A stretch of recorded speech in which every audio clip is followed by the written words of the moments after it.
Hello du lundi matin.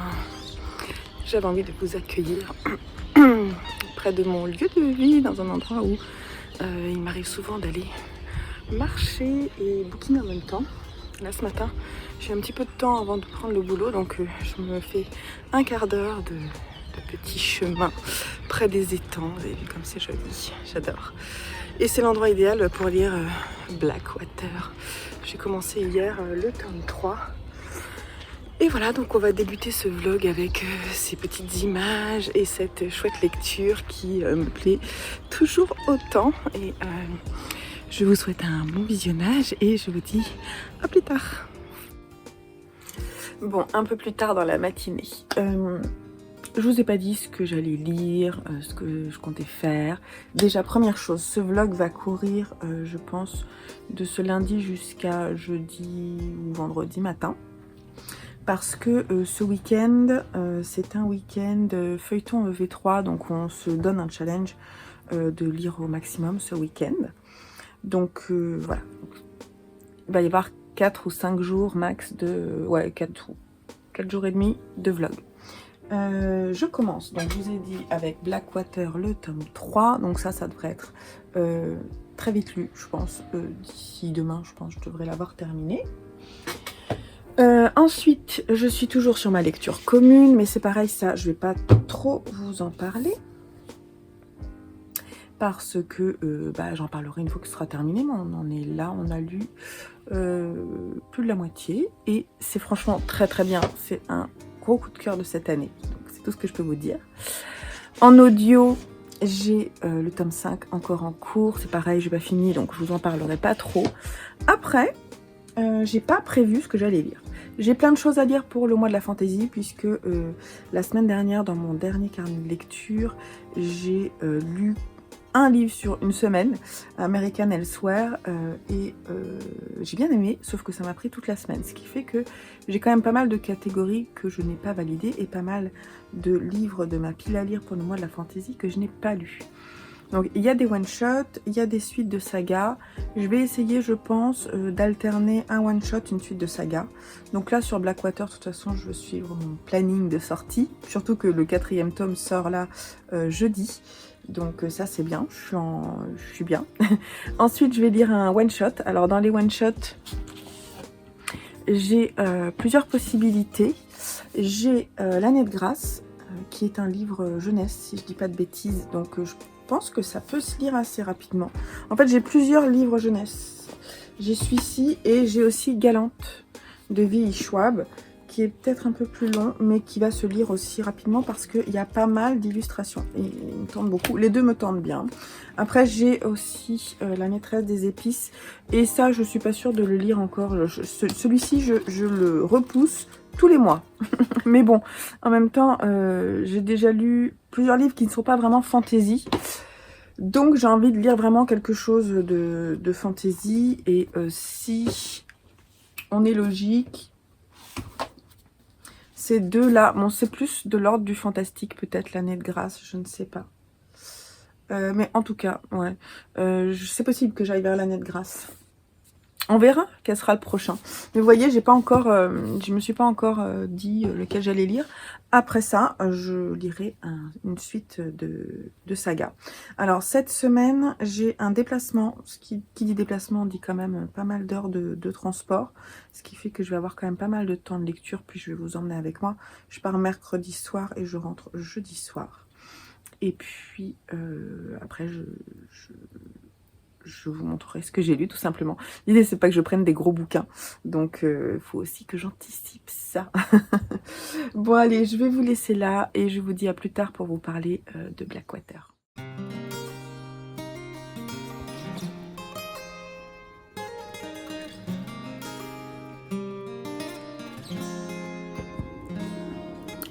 Hello du mardi matin.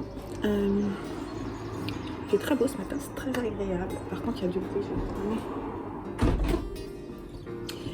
Alors, j'ai fini tout juste ce matin, avant le petit déjeuner, le 3e tome de Blackwater de Michael McDowell aux éditions Monsieur Toussaint Louverture. Ce feuilleton en 6 épisodes, on en est à la moitié. Et le 4e tome sort jeudi. Je l'ai dégommé parce que franchement, moi j'adore. Franchement, j'adore. Même si l'univers est très... comment dire? Il y a un côté très pesant, il y a un côté très descriptif, très narratif, genre il était une fois, voilà. Moi en fait, il a une façon d'écrire qui est en fait hyper simple et très... qui va tout de suite à l'essentiel, qui nous donne les informations essentielles pour formuler sa pensée, qui me vont très très bien, j'aime beaucoup. Et j'ai trouvé que ce troisième tome était vraiment chouette et un peu plus horrifique que les autres. Que l'ambiance... Pardon, je me maquille en même temps. L'ambiance pesante était de plus en plus pesante. Il se passe aussi des choses, je vous raconte pas, mais je peux juste vous dire que certes, depuis le début, on dit que le personnage d'Elinor, donc qui est un petit peu sorti de Perdido à la suite de la crue. On ne sait pas si elle en est sortie, mais on imagine bien nos lecteurs, voilà. Et qu'elle était inquiétante, hein, cette femme. Bon bref, je vous raconte pas, mais c'est une femme qui est inquiétante. Et bien figurez-vous que là, il y a encore des choses en plus qui arrivent, qui sont elles-mêmes inquiétantes. Ça s'appelle La Maison parce que, en fait, ces familles sont situées dans différentes maisons qui sont les unes à côté des autres. Donc il y a la famille justement d'Elinor avec Oscar et une de leurs filles, Frances, qui est assez fragile, qui vit dans une maison qui a été achetée par la mère d'Oscar, Mary Love, un personnage très particulier qui a 65 ans, 66 ans, qui n'a pas sa langue dans sa poche et qui compte bien décider pour toute la famille depuis la nuit des temps. Mary Love vit avec une des filles d'Elinor et sa fille Sister, mais Sister est partie, s'est un peu enfuie parce que Mary Love a une emprise sur la famille très très forte, un peu trop, et certains éléments de la famille essaient de se défaire de cette emprise, mais ce n'est pas toujours facile. Et donc du coup, ça se passe, les deux maisons, donc Mary Love et Elinor ne peuvent pas se voir, même Oscar et sa mère, il y a des difficultés. Et donc en fait ils habitent les uns à côté des autres. Il y a aussi pas loin la maison de James qui est le frère de Mary Love qui vit avec sa fille Grace. Bref, voilà.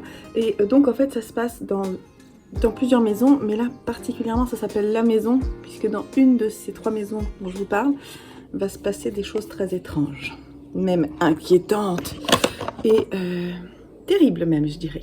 Voilà, dans ce troisième tome, je vous dis rien de spécial, mais je vous dis juste que ça monte crescendo. Et moi, je suis fan, et c'est clair que le prochain, je vais le dévorer, parce qu'en plus, ça se lit vraiment très très bien. Il y a 225 pages, celui-ci fait 238 pages. Ça se lit vraiment très très bien, ça se dévore, j'aime beaucoup. Le prochain, je crois, a une couverture verte. Je sais plus comment il s'appelle. Bref. J'ai hâte de le recevoir. Alors maintenant, je n'ai pas lu encore mon chapitre de 1Q84 que je vais lire aujourd'hui à une pause.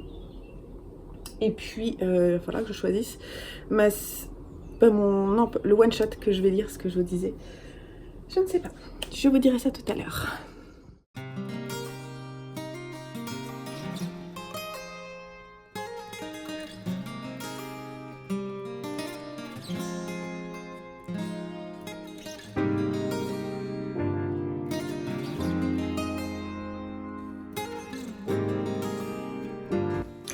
Bon, j'ai finalement décidé de me lancer dans l'année de grâce de Kim Lee-jet.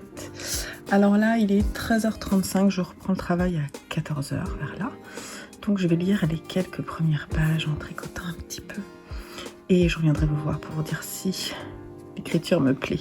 On est chez Casterman. Je vous montre la 4e de couverture. C'est du jeunesse, hein, donc ça devrait se lire assez rapidement, mais il est assez long. Ouais, il fait 447 pages. Donc, let's do this.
Ok, donc première super bonne nouvelle. Je vais pouvoir me faire une tisane. Yes! Trop contente parce que j'adore la tisane le soir. Alors, oh ouais. Très beau, non, Manu? Donc je suis à Lyon. Je suis au 9e étage, donc je suis un petit peu en hauteur. Mais la vue est trop belle, même s'il y a des travaux là-bas au fond. C'est quand même très chouette.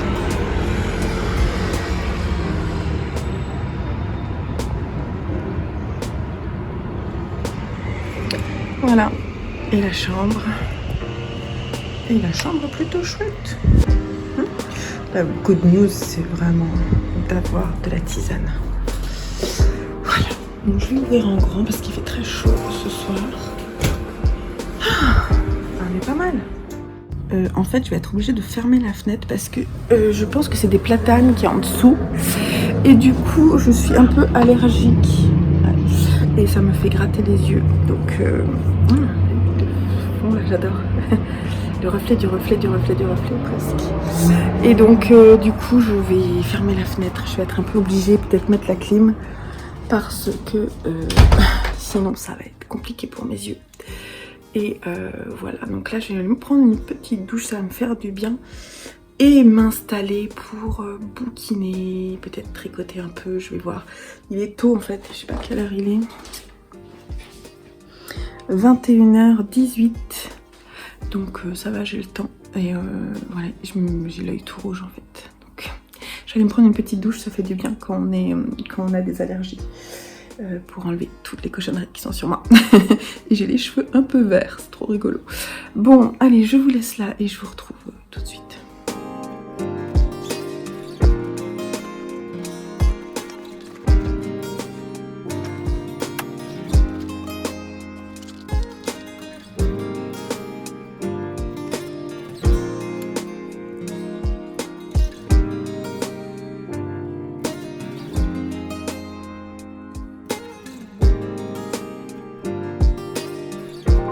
Ok, j'ai emmené le second tome de Magus of the Library que je me suis offert ce mois-ci et je pense que pour commencer cette soirée, c'est ce que je vais lire. Et ensuite, désolée pour le changement de plan parce que j'étais appuyée contre. Pardon. Donc, je vais continuer ma lecture qui me plaît beaucoup, hein, j'avoue. De L'année de grâce de Kim Lidgett chez Casterman que j'ai bien commencé. J'en suis, je peux être à la page 150. En fait, le train c'est rapide pour aller à Lyon. De Paris à Lyon, c'est 2 heures, pas plus. Et du coup, j'ai tricoté un peu et j'ai lu 60 pages, quoi. Donc, j'ai pas beaucoup lu. Donc, je vais, je pense, continuer après ça. Et j'ai amené un autre livre qui est derrière vous, mais je pense que j'aurai peut-être pas le temps de le lire. En fait, c'est le dernier tome du Peuple de l'air, La Reine sans royaume.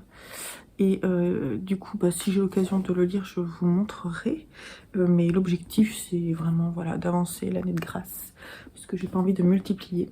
Par contre, ce que j'ai fait, en fait, c'est pour ça que je n'ai pas beaucoup avancé avant de partir, c'est que j'ai lu mes 2 chapitres de 1Q84. Parce que je voulais pas emmener un livre en plus. Parce que ça fait beaucoup de livres et que c'est lourd dans la valise. Déjà qu'elle est pas mal lourde avec mon ordi, chargeur, nanana. Du coup voilà. j'ai lu mes 2 chapitres ce matin. Ce qui faisait quand même ouais, presque 60 pages parce qu'ils étaient un peu longs. Mais j'adore, vraiment. Mais quel bonheur cette lecture. Une pépite.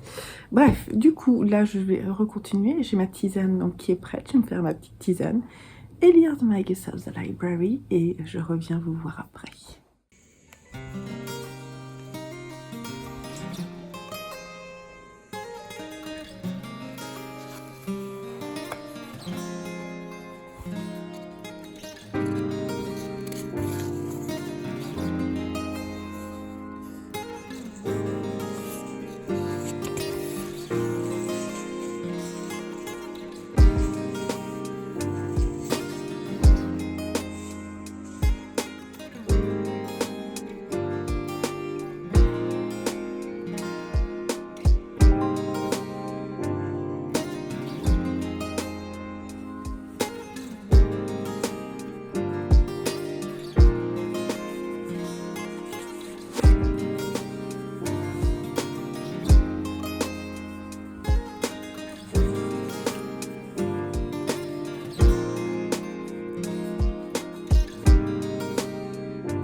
il est 23h et j'ai terminé le second tome. Je suis vraiment très mal coiffée, c'est pas grave.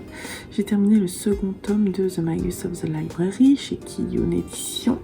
C'est de Mitsu Izumi et j'ai beaucoup aimé, voire même plus aimé que le second parce que j'ai adoré suivre le personnage de Shio. Shio, c'est ce jeune homme qui est un blondinet avec des oreilles pointues qui dans ce second tome part en fait en voyage pour rejoindre Afshak et passer le concours. Il y a un concours chaque année pour nommer les nouveaux Akuna. Donc c'est ces personnes qui vont prendre soin des livres et les réparer et en prendre soin pour voilà, parce que les livres dans la bibliothèque c'est important. Et en fait, il avait rencontré une Akuna. C'est ça, c'est une Akuna. Hein, ah, je sais jamais si c'est ça. Bref. Il avait rencontré cette personne-là dans le premier tome. Et il y avait eu vraiment une belle relation entre les deux. Il était super le personnage, je sais plus comment elle s'appelle, mais c'était un super personnage féminin.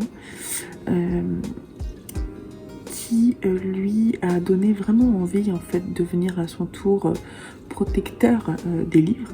Alors il faut savoir que c'est un métier plutôt destiné aux femmes puisque seul un homme sur 9 est retenu pour être Akuna. Akuna, c'est ça? Je sais plus comment on dit. Bon, c'est pas très grave. Donc on va suivre Shio qui part sur le chemin vers Afshak. On va même le suivre jusqu'à ce qu'il arrive là-bas. Et en fait, il va s'arrêter dans différentes villes et rencontrer plusieurs personnages. Donc on va suivre un peu tout son itinéraire. Et on se rend compte qu'il a bien grandi depuis le premier tome et qu'il est devenu particulièrement fort. Qu'il a aussi un très fort mana. Donc en fait, quand on ne voit pas là, mais sur le front, il a une petite étoile. Et donc il a une certaine magie en lui. Et voilà, donc j'ai beaucoup aimé, vraiment, ça se lit. Alors par contre, c'est aussi un gros volume. Hein. Je sais pas combien il fait de pages. Je sais pas combien il fait de pages. Plus de 300, je dirais. Hein. Donc j'ai commencé, je l'ai lu en 1 heure, voire un peu plus d'1 heure. Mais il se lit bien. J'ai vraiment adoré. Et surtout, je pense que c'est le genre de manga qu'on lit et qu'on prend plaisir à relire, en fait. Moi, c'est ça qui me plaît. Et voilà, donc il y a pas mal d'aventures, un peu de magie, des personnages touchants, marrants, et vraiment une belle ambiance, très magique, quoi. Et où on parle beaucoup de différence, de courage, de égalité des chances, voilà, bref, plein de sujets quand même très intéressants, donc je peux que vous le conseiller. Et sur ce, je vais me mettre dans mon lit, on sent que j'ai des petits yeux là, que ça va pas tarder le sommeil, et je vais reprendre l'année de grâce et puis voir ce que je peux lire avant de m'endormir. Et je vous dis à demain matin, je pense, pour vous faire un petit point. Et voilà, parce que j'ai rendez-vous à 9h, donc je sais pas si j'aurai trop le temps de bouquiner demain matin, sauf si je me lève tôt, on verra. En tout cas, on termine avec ça et je vous retrouve avec l'année de grâce plutôt demain. Bye bye.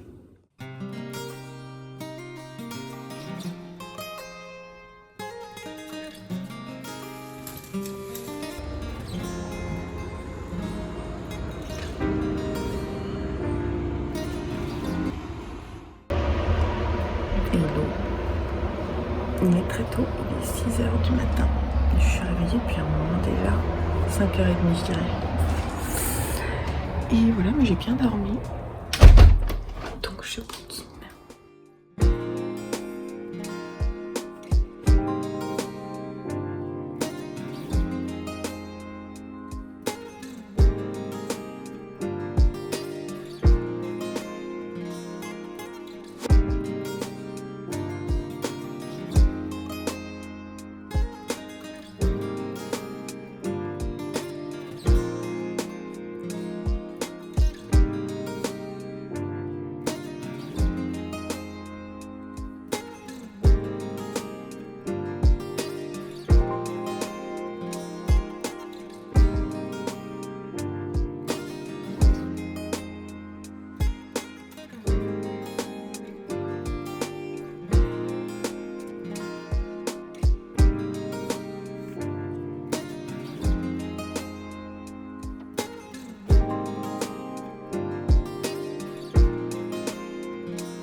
Ok, donc j'ai pris mon petit déjeuner, il me reste un petit peu de temps avant de partir, donc je vais bouquiner.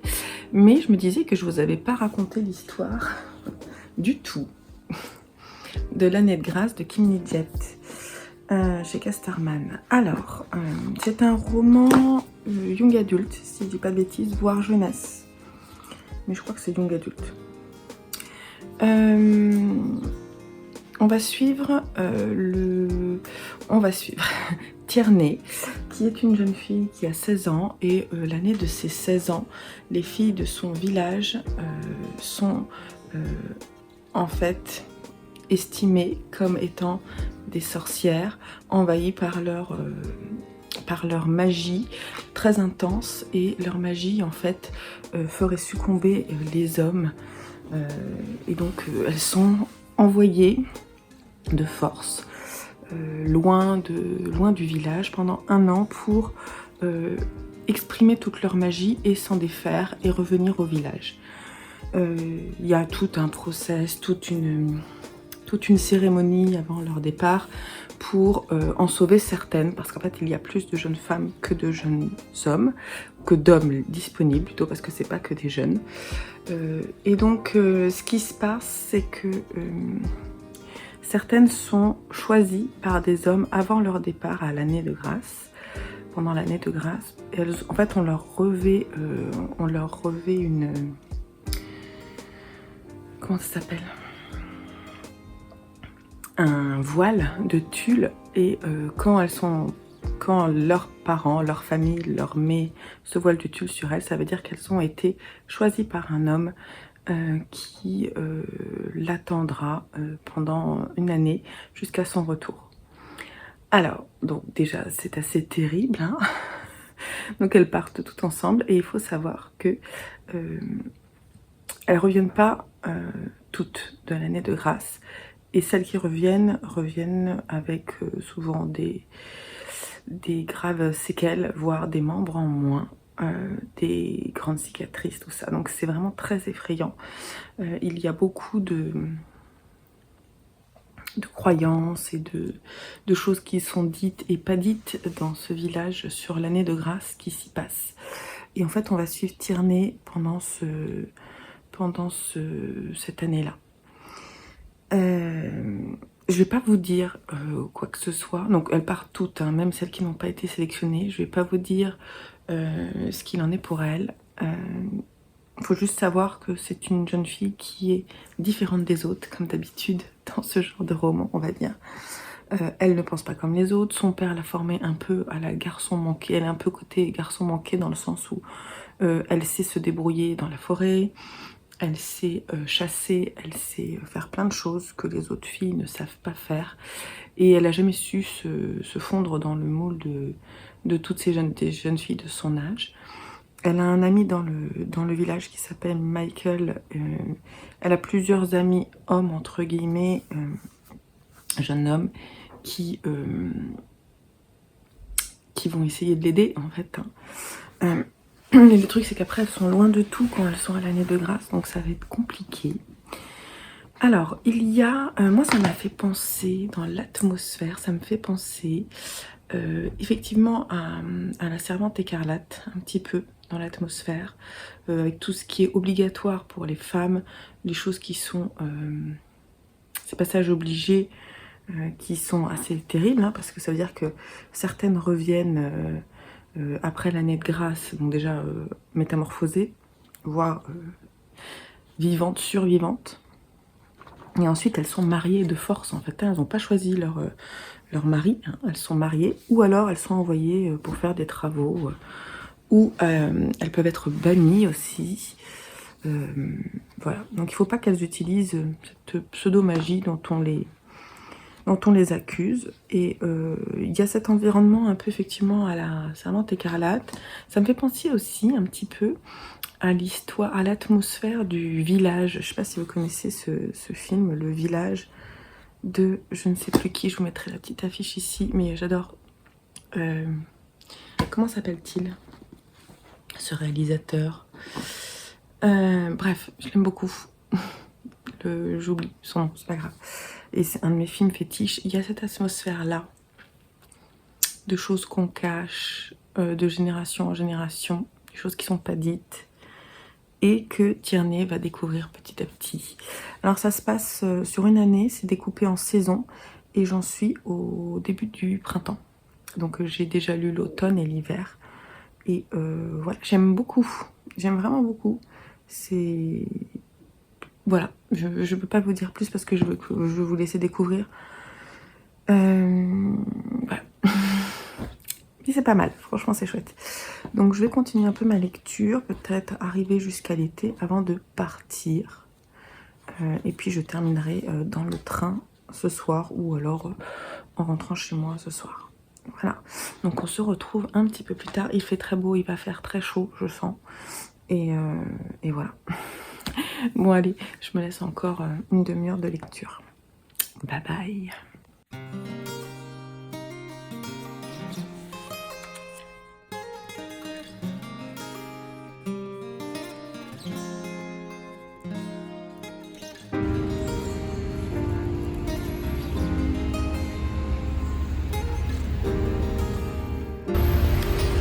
Allez, c'est parti pour une journée de boulot.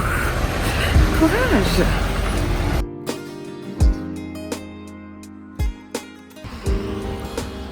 Journée de travail terminée.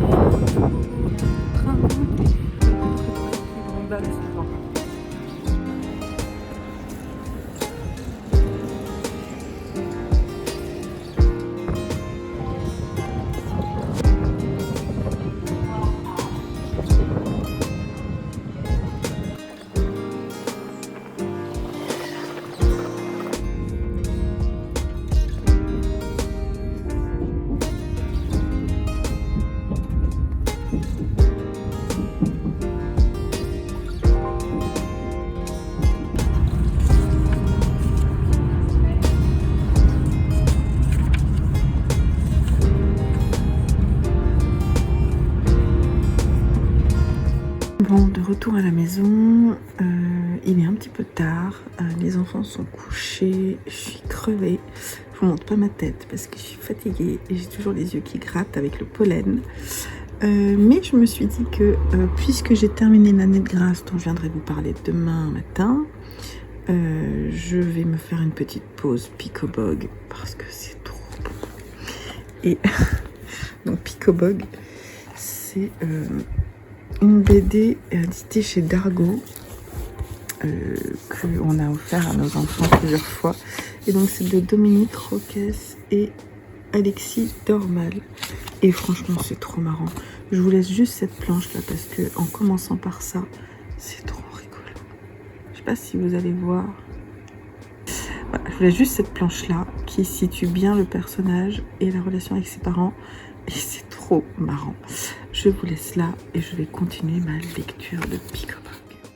Et juste après, je pense que je vais enchaîner avec La Reine sans royaume de Holly Black chez Rajo, le dernier tome, parce que j'ai très envie de lire la fin. Et voilà, ça va bien se lire parce que c'est écrit gros. Hein. Et puis je sais que c'est très engageant et j'ai très envie de savoir la suite. Voilà, entre Jude et Cardan, c'est très, voilà, ça me plaît et puis voir ce qui va en être. Mais cette reine sans royaume, c'est terrible cette histoire.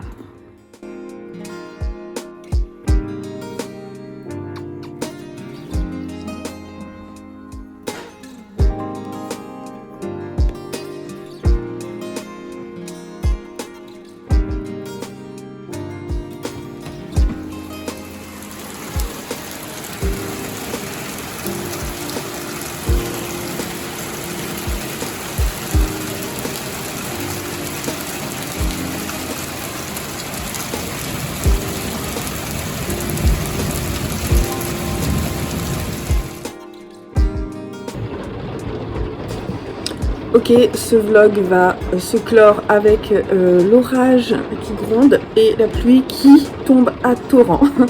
Donc je vais faire ça rapidement parce que vous devez certainement avoir le bruit. Alors, hier, j'ai terminé l'année de grâce de Kim Lidgett chez Casterman. C'était franchement une bonne lecture, je l'ai dévoré du coup en 2 jours. Et c'est quand même 450 pages, quelque chose comme ça. Je vous ai à peu près, je crois, raconté l'histoire. Je vous en dirai pas plus parce que tout réside dans cette année comment elle s'appelle? Comment s'appelle-t-elle? Tiernan. Que Tierney, c'est ça son prénom. Que Tierney va vivre. Est-ce qu'elle va en revenir? Qu'est-ce qu'elle va apprendre en fait pendant cette année sur ce qu'on lui impose, sur sa magie, la magie des autres, voilà, toute cette ambiance un petit peu de non-dit, de transmission culturelle. Et c'est un ouvrage très féministe, assez beau. Je trouve ça effectivement jeunesse, young adulte, je dirais jeunesse, ouais. Ça peut se lire sans problème. Moi je l'ai trouvé franchement très intéressant et c'est un vrai, ce qu'on dit un page turner. Je trouve qu'effectivement ça l'est parce que on a très envie de savoir ce qui se passe. Alors parfois il se passe peut-être un peu trop de choses, ce que je peux reprocher parfois au page turner, c'est-à-dire que l'idée c'est vraiment c'est action sur action sur action sur action. Parfois on aimerait que le rythme se ralentisse. Finalement peut-être que ce livre aurait pu être un peu plus long et passer le temps peut-être un peu plus nécessaire sur tout ce qu'elle va vivre dans ses relations avec les autres et dans sa propre initiation personnelle. Je trouve que parfois ça va aller pas forcément assez dans le détail, mais ça c'est mon avis et franchement je trouve que l'exercice est extrêmement bien fait. Voilà. Voilà. Intéressant la partie remerciement à la fin, puisque Kim Lee-jet, cette histoire est partie en fait d'une situation qu'elle a vécue quand elle était dans le train. Elle a vu un couple avec une jeune fille qui avait 13-14 ans et qui était vraiment une belle jeune fille. Et d'ailleurs, tous les hommes avaient un regard assez... voilà, particulier, vous comprendrez en lisant ce regard qui fait que voilà, on bascule en fait quand on est jeune femme, à un moment on bascule dans quelque chose qu'on ne maîtrise pas et qui peut être vraiment très problématique d'ailleurs. Et donc c'est ce regard-là et le fait que cette jeune fille qu'elle a croisée allait partir en pension parce que justement on allait lui dire bon ben voilà tu vas aller ailleurs parce que là tu nous poses un peu problème. Et c'est cette situation que Kim Lee-jet a vécue comme ça de façon très anecdotique qui lui a donné vraiment envie d'écrire ce livre. Et je trouve que vraiment c'est vraiment un bon livre. Voilà, donc je l'ai mis dans la partie, alors attendez, je sais plus le nom de la fleur dans le Flowers Book Challenge, mais c'était, je sais, le rose, et puis il y avait l'innocence ou quelque chose comme ça. Et je trouve que, franchement, c'est juste pile poil. En tout cas, la couverture rose, c'était pile poil dans le thème. Et voilà, je peux que vous le conseiller. Franchement, si vous le voyez passer, feuilletez les premières pages, on est tout de suite happé. Et vous allez voir que c'est bien écrit, l'histoire elle est assez incroyable. Et elle va plus loin que la simple histoire fiction, quoi. Elle va un peu plus loin, elle nous pose des questions sur ce qu'on transmet à nos enfants, notamment nos jeunes filles, et à nos hommes aussi, à nos jeunes hommes, hein, parce que moi j'ai que des garçons, mais j'espère transmettre une éducation respectueuse et intelligente sur la femme, et notamment la jeune femme, les femmes en devenir, on va dire. Donc voilà, j'espère faire au mieux. En tout cas, voilà, j'ai beaucoup aimé. J'ai, en rentrant, comme ça je l'ai fini dans le train, et en rentrant je me suis fait une petite pause Picobog avec le tome 2, Situation critique. Donc c'est une BD de, il y a deux personnes là, Dominique Roquès et Alexis Dormal, et franchement qu'est-ce que je me suis bidonnée. C'est juste, c'est quoi, c'est 50 pages qu'avec des petites scénettes en fait, soit parfois une page entière, soit des demi-pages. Et le personnage de Picobog, il est juste top avec sa petite sœur Anna. J'adore le personnage de Anna. D'ailleurs, il y a aussi toute une série avec sa petite sœur faite par la même dessinatrice, je crois. C'est une femme, Dominique, je pense, hein, je me trompe peut-être. En tout cas, j'aime beaucoup et c'est pas que pour les enfants. Lisez-le, c'est vraiment très très marrant. Vraiment très marrant parce que notamment la relation entre ces deux enfants et leurs parents, ce sont que des perles qui nous font sourire parce que c'est vraiment ancré dans des situations tout à fait réelles. Donc j'aime beaucoup. Voilà, je crois que ce vlog se termine là. J'ai lu les premières pages hier de La Reine sans Royaume. Et je me suis endormie dessus parce que j'étais crevée. Voilà. Et là, ce soir, commence le feuilleton du week-end. Et donc voilà, je vais clore ce vlog ici pour pouvoir ensuite passer à un vlog week-end lecture. Et voilà, je suis trop contente de me faire un week-end lecture. En fait, parce que on a fait plein de choses dernièrement. Et on a tous besoin de se reposer, je crois.